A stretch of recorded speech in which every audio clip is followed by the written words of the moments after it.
रात्रीचे 2:30 वाजलेत आणि आरक्षण बचाव यात्रा ही सुरूच आहे.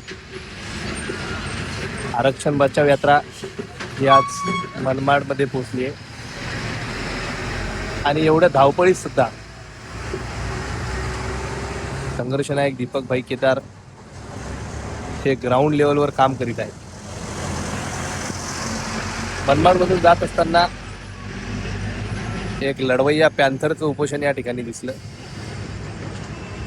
आणि त्या उपोषण स्थळी दीपक भाई केदार या रात्रीच्या 2:30 वाजता सुद्धा भेट देत आहेत.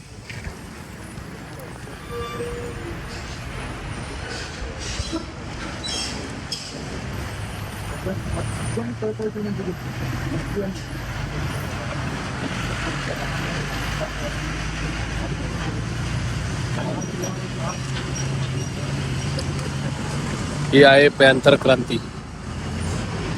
सोबत महाराष्ट्र अध्यक्ष विनोद भाऊ भोळे सुद्धा आहेत. महाराष्ट्र संयोजक माधव भाऊ भालेराव सुद्धा आहेत. जय भीम.